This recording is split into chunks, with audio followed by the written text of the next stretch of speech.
Soldier told me this story. During a battle, he was with 4 men in a trench. And it seems as if this particular shell that hit killed the 4 men. He alone was saved. He said he heard a voice saying to him, "Get out of this trench." And he crawled on his stomach across the mud to another shell hole, and as he did, the shell exploded in the one that he left. In the second hole, the second time, he heard the voice, and he left that, and the shell exploded there, and that continued 5 times. The Jew afterwards told me, for the first time in my life, I began to feel the protection of God through an angel. He said, I'd read about angels in the New Testament, but had never thought of them. And then flying. Some people are afraid to fly. You know, I think that's a terrible insult against God to be afraid to fly. Because people are practically saying to the good Lord, as long as I'm here on this earth, you can't touch me. I'm safe.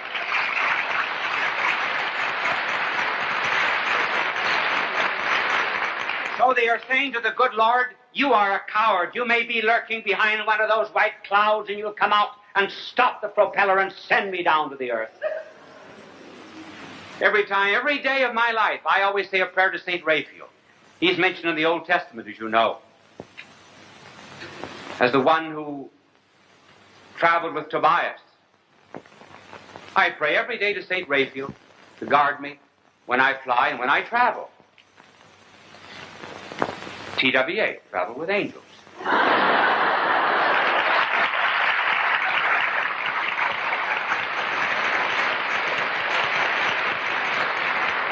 That commercial ought to get me a free trip to Newark sometime.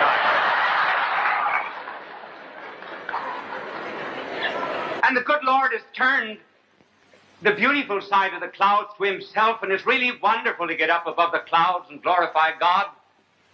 We might do it here on earth. And therefore may I say to you, the reason we do not think of angels is because we do not think of God. Just as soon as we begin to think of God, or rather cease thinking of ourselves as tiny little gods, then we'll begin to believe in spirits that are wiser than ourselves, can instruct and guard us. There may be a public library around the corner from you, but you do not use it, and therefore are not wise. There may be uranium in your backyard, but you do not use a Geiger counter, and you are not wealthy. There may be a Bible on your shelf, but you're not reading it, and therefore lacking spiritual inspiration. And there are angels near you to guide you and protect you, did you but invoke them. It is not later than we think. It is a bigger world than we think. Stir your soul, start a wing, and you will discover it to be the wing of an angel of God.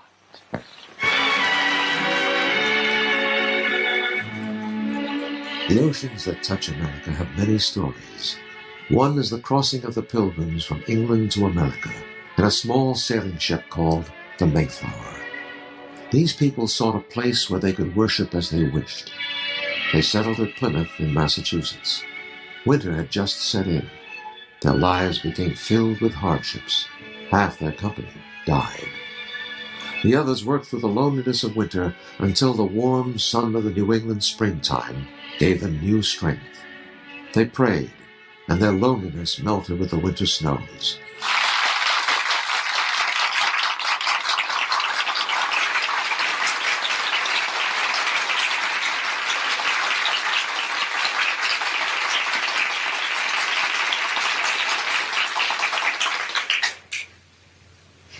Friends,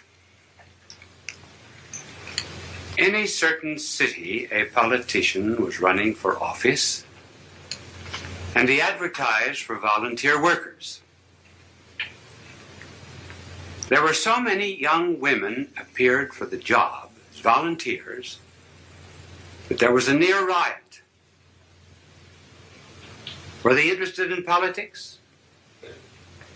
No. The first question they asked was, how many men have appeared? They were part of the lonely young women of this great city. And then I know of an old woman who stays up every night until 12 o'clock to hear the announcer say, "We are now signing off. Good night, and have a good sleep." That relieves her of her loneliness. There was really and truly, a woman wrote to me and told me that my program was the only one to which her cat ever listened. So our subject tonight has to do, to some extent, with loneliness. So what's the cause of this loneliness? What are we looking for? Well, we say we're looking for God, yes. But then I know what you will answer. What does God know about loneliness? Now that's a good question. That's a good question. What does he know about loneliness? Does he know anything about the loneliness, for example, of a babe in Afghanistan who has no better home than just straw? Does God know anything about the loneliness of a mother who has to gather up a child in order to escape a dictator and fly halfway across Africa?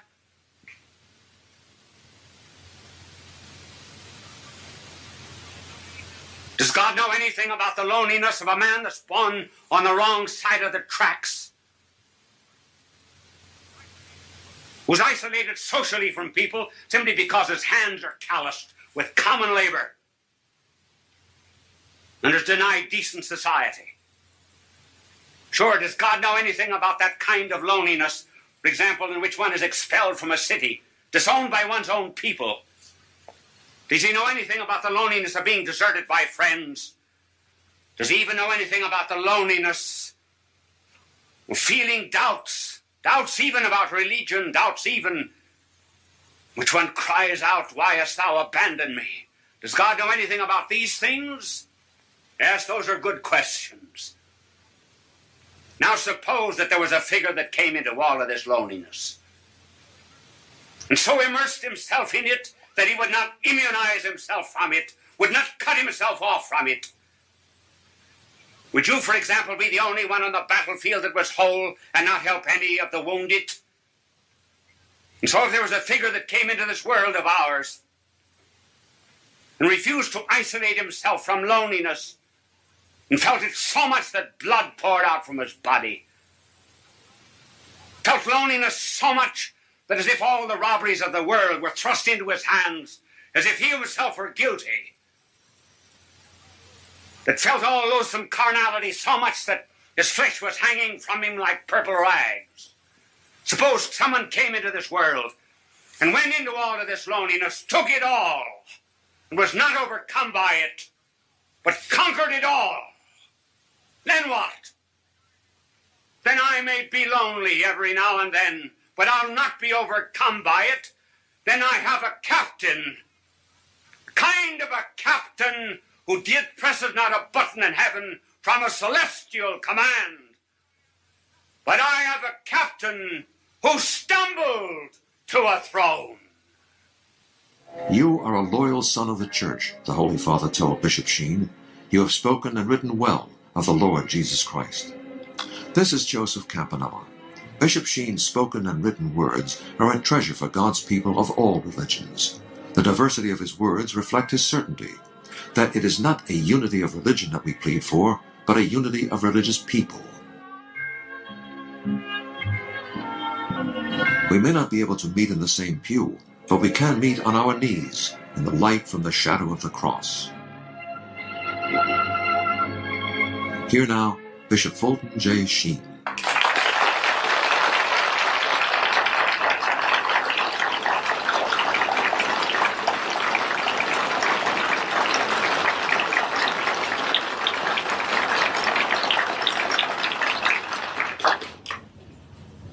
Friends,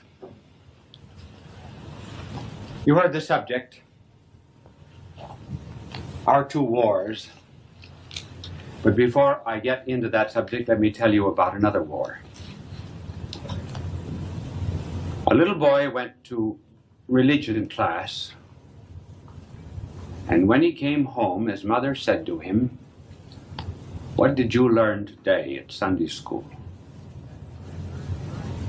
He said, "I learned about the war of Moses and the Egyptians." Well, what happened? Well, he said, the Egyptians, he said, were pursuing Moses and the Israelites. So Moses telephoned to his engineers. His engineers laid pontoon bridges all across the Red Sea. When the bridges were laid, the aircraft saw the tanks of the Egyptians coming on the other side of the Red Sea. Moses telephoned the airfield, radioed the jets to bomb all of these tanks and the army, which they did. Then when the Israelites were across, then they bombed the pontoon bridges, and Moses and the army was safe. Mother said, is that what they told you in Sunday school? No, he said, it isn't. But he says, if I told you what they really said, you wouldn't have believed me.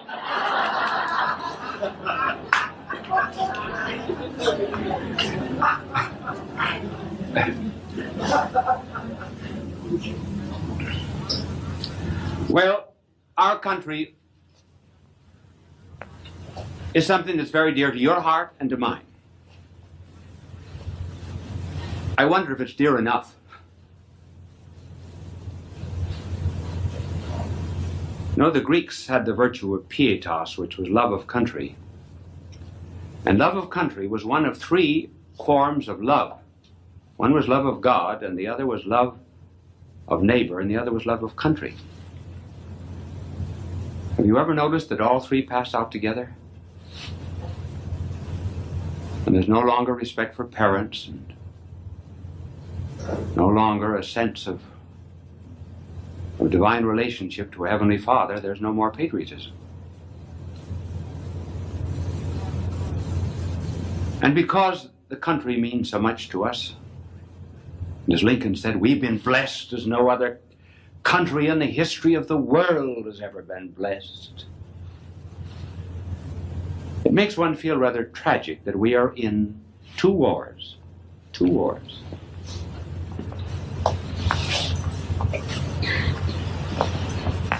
One of the wars that we're in is what might be called the protracted war. The other war we are in is the insurgent war. The protracted war is one that we fight outside our country. The insurgent war is the one that is fought inside.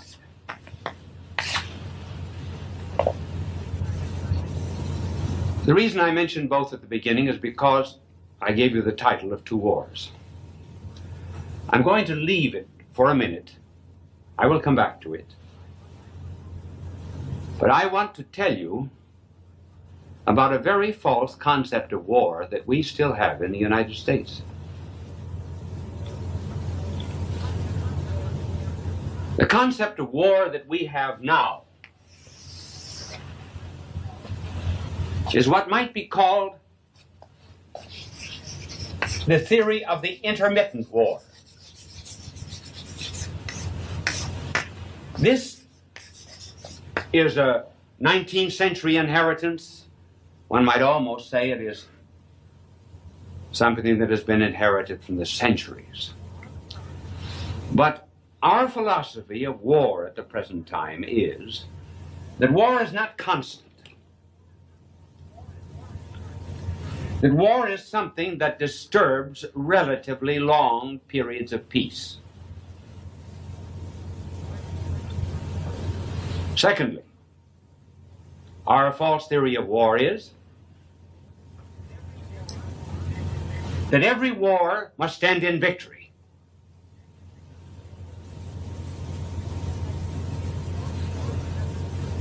Because we have the theory of intermittent war, if you pick up an American history, you will find,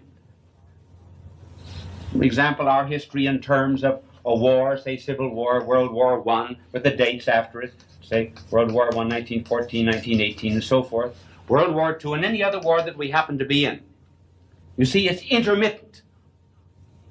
It is not a continuous thing. Now, I wish to suggest to you, for a better understanding of our country, that this theory of an intermittent war can cause us a great deal of trouble. We must understand what is new in the world. And what is new is something that was introduced in 1917 by the Communist Revolution. The Communist Revolution introduced into the world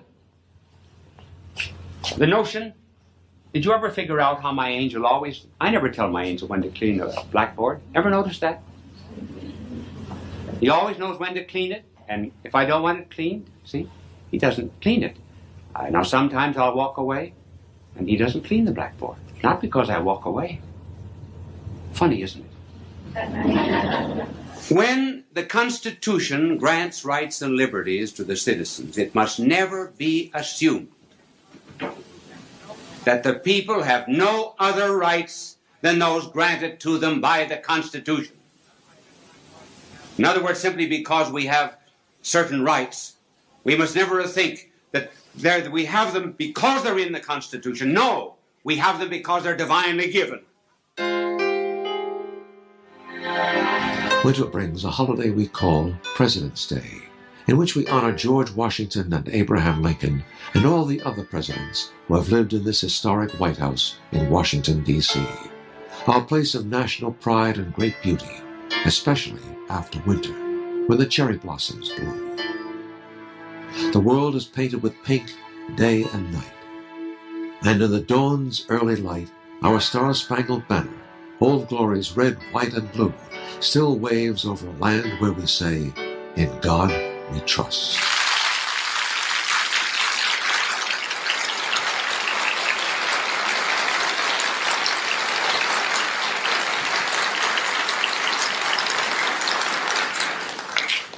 Friends,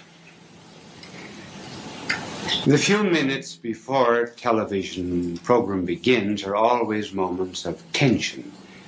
There's a countdown, and one is always waiting for the cue to start. It reminds me of a woman in an Arkansas town, a very small town.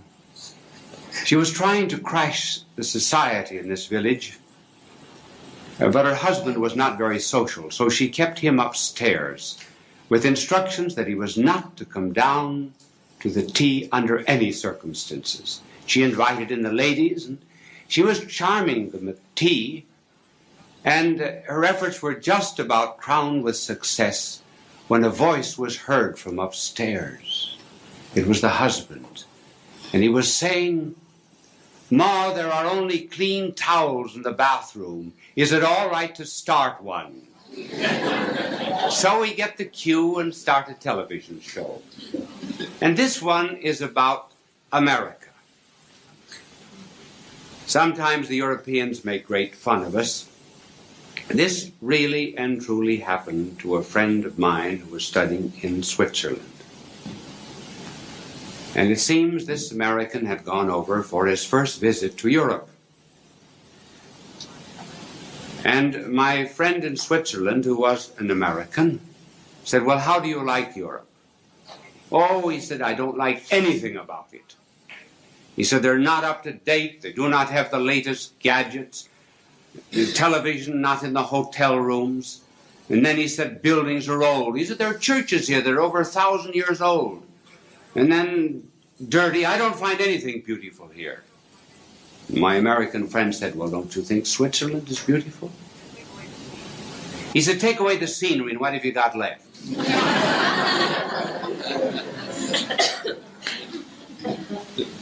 There are so many things that we take for granted now that could not be taken for granted some years ago. For example, our next meal. When the pioneers had to go out to shoot it. Water. But now we take everything for granted. Light, heat, transportation, television, trains and planes. We take our friends for granted. Take people for granted. And we take America for granted. And there is going on at the present time a decline in patriotism. And in order to revive it, let me tell you some of the glories of America. I'm going to mention three. The first is the origin of our rights and liberties. Secondly, the great value that we put upon the human person. And then thirdly, what America's done for the world. First of all, the source of our rights and liberties.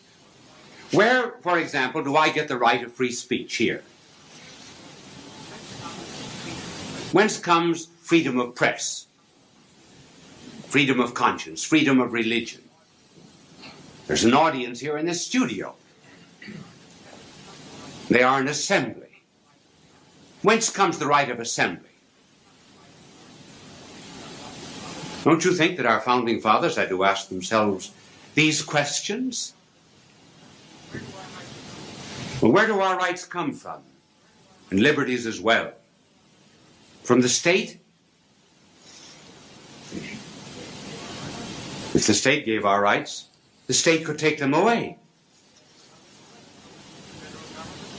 Does the federal government give us our rights and liberties? If the federal government gave us our rights and liberties, the federal government could take them away. On March the 15th, we feel it takes almost everything else away and might take away our rights and liberties. Our founding fathers had to ask themselves these questions, and they searched about for some basis and some ground of our liberties. And they looked to one theory that was being held in Europe at the time. Namely, that rights and liberties come from Parliament. Founding fathers rejected that. And then they considered another theory. That they come from the will of the majority. And rightly, they refused to accept that view. They wanted a country in which rights and liberties did not come from the will of the majority in an election. They wanted a country in which the majority would be the custodian of minority rights. And they finally found the source of rights and liberties, and they set it down in the second paragraph of our Declaration of Independence. It is a self-evident principle that the Creator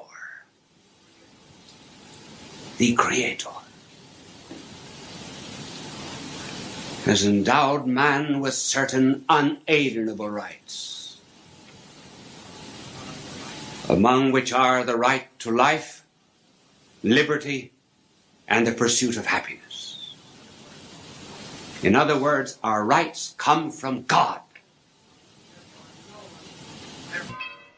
Love is a garden, a tapestry of color that gives a radiance to our imagination. We delight in the flight of a butterfly who stops for a brief moment to open his wings on the petals of a rose.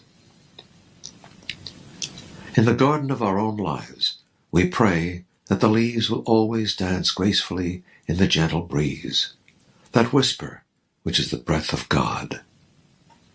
On the 50th anniversary of his priesthood, Bishop Sheen wrote these lines: "As I work under the love of two hearts, one sacred and the other immaculate, the road, I shall follow it. The fun, I shall forget it. The cup, I shall empty it. The pain, I shall conceal it. The truth, I shall be told it. The end, I shall endure it." Now Bishop Sheen and Love is a Garden. Friends, you heard the title, Love is a Garden. So this telecast has something to do about love. It will touch maybe on the fine points of love, particularly married love. And it reminds one of extremes. One extreme about marriage is the story of Adam out walking after the fall of the Garden of Paradise. And he had his two boys with him, one on either side. And they passed by the wreck and ruin of the beautiful Garden of Paradise. And Adam looked in, pulled the boys to himself. He says, "Boys, that's where your mother ate us out of house and home." On that bad side of it, too, is the story of the wife who went in to get a collar for her husband. And the clerk said, "What size?" She said, "About that size." You didn't get that, did you? And then on the more pleasing aspect of marriage, President Harding was once asked, at what age do you think women are most beautiful? He said, "The age of my wife." And here I'm going to read for you perhaps a poem that you know.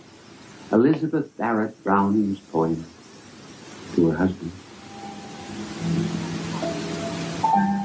How do I love thee? Let me count the waves. I love thee to the depth and breadth and height my soul can reach. Repeating out of sight for the ends of being in ideal grace. I love thee to the level of every day's most quiet need, by sun and candlelight. I love thee freely as men strive for right. I love thee purely as they turn from praise. I love thee with the passion put to use in my old griefs and with my childhood's faith. I love thee with the love I seem to lose with my lost saints. I love thee with the breath, smiles, tears of all my life. And if God choose, I shall but love thee better after death. The winds lift the seabirds above the tides ebb and flow. Sunward they fly on silver wings above God's creation, this miracle place of our journey.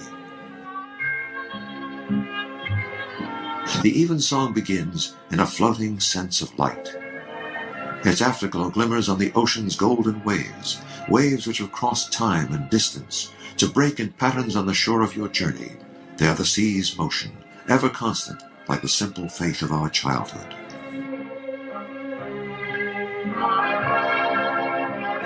Let the little children come unto me. In this moment of life, there is a struggle in the human heart that only the soul and God know about. But we can soar on wings of light, above the silence, into the sun-split clouds, alone in prayer with God.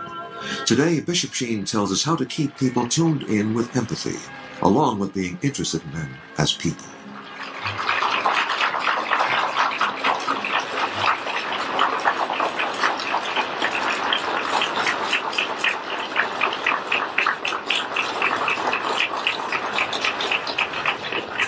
Friends,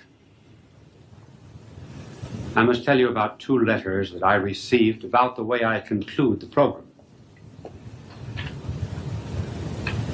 One letter told me that this woman had a parakeet which she trained to say,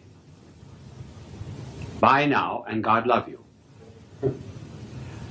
I have a dim suspicion that she trained the parakeet to say that to teach people when to go home.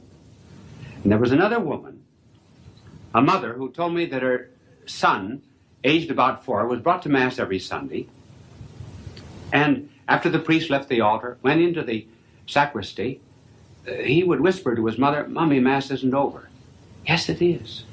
4 Sundays he said that. The 5th Sunday he could not stand it any longer. He knew how it should end. Everything should end. He stood up on the pew, turned to the congregation, says, "Bye now. God love you."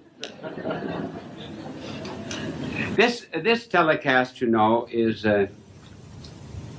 he always tunes me out. It's not about people who are disagreeable, not that class that belonged to the Italian barber that I know of. A friend went into his barber shop and announced to this Italian barber that he'd want a trip to Rome. "Yes, how are you going?" He said, "TWA." "Oh," he says, "don't take that line." He said, "The engines always conk out, never arrives on time." "Where are you going to stay when you get to Rome?" He said, "The Excelsior Hotel." He said, "It's a flea bag, don't go there." "Where are you going to eat?" "Cesare restaurant." "Oh, they put potassium cyanide in the food." "What else are you going to do?"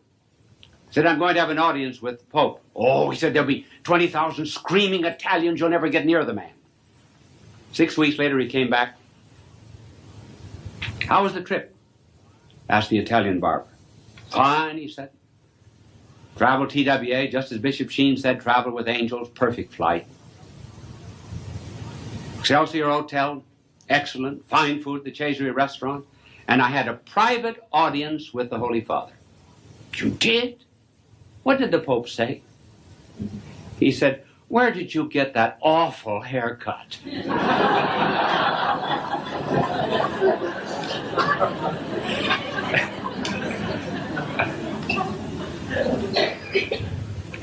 Now this expression, "he always cuts me out and off," is taken from radio and television. One hears it so often today. I heard a professor in a school of medicine use it.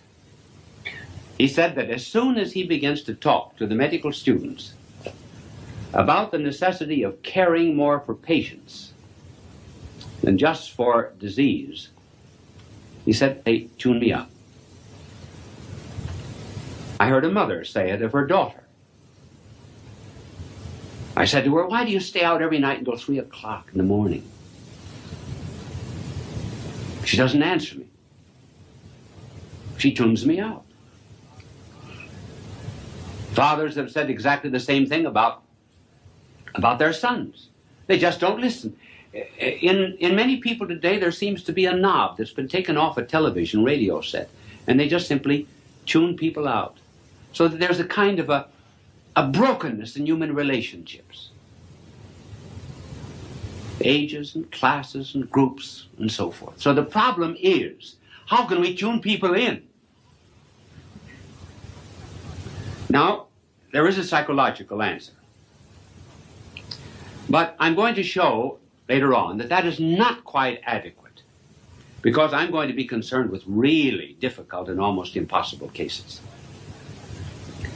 But what is the psychological answer to tuning people in? Well, it is establishing by the psychologist or psychiatrist with his client a rapport, developing a sympathy and an empathy between the helper and the one helped. Whenever we love, we give power. Isn't that a peculiar thing? Wherever there's love, there's almost a surrender.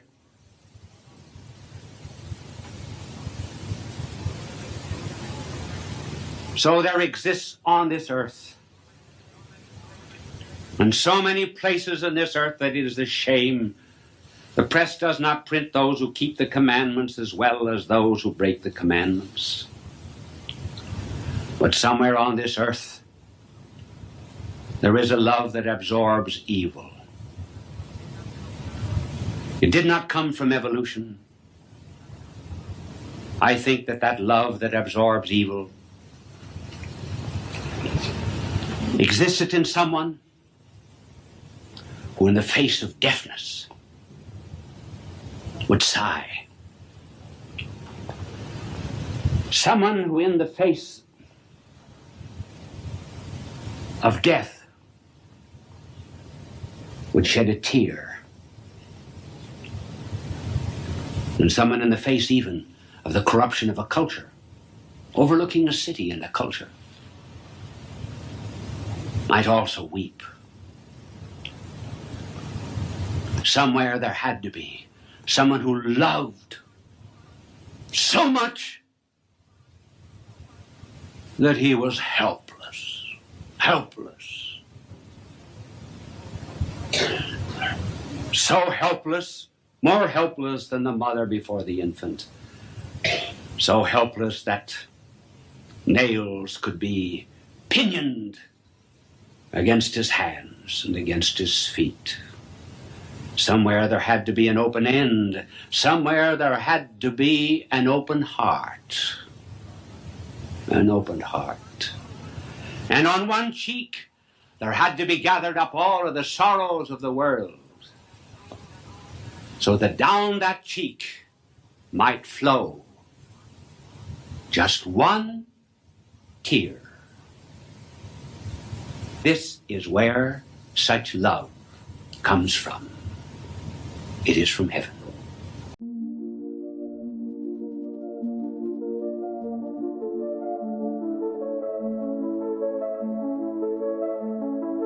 Frozen in the moment, can't find my breath. Your voice on the line, it's a scream in my head. I should be moving, but I'm stuck in place. Heartbeats flutter, lost in space. I'm reaching out, but it feels so far. You're breaking down and I'm falling apart. I want to help, but I don't know how. Every step feels impossible to put down. I'm paralyzed, can't find the words, caught in the silence, nothing's heard. Wanna bounce to you, but my feet won't move. What do I do? What do I prove? When everything's crashing down, I'm lost, can't make a sound. Froze wide open, but it feels so far.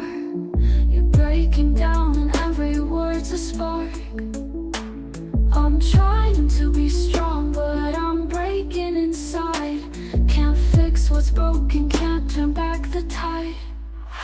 I'm paralyzed, can't find the words, caught in the silence, nothing's heard. Wanna bounce to you, but my feet won't move. What do I do? What do I prove? When everything's crashing down, I'm lost, can't make a sound.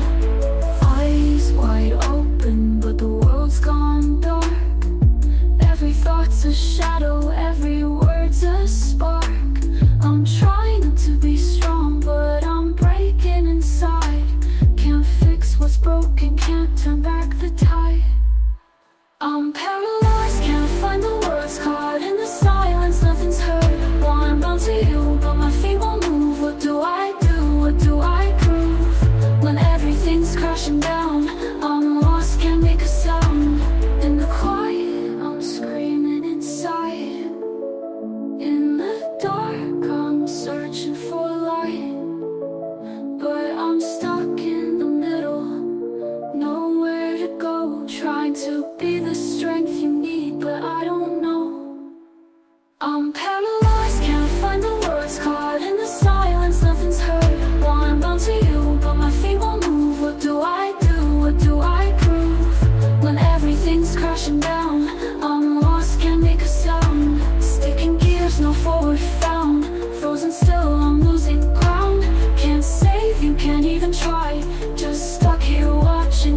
Morning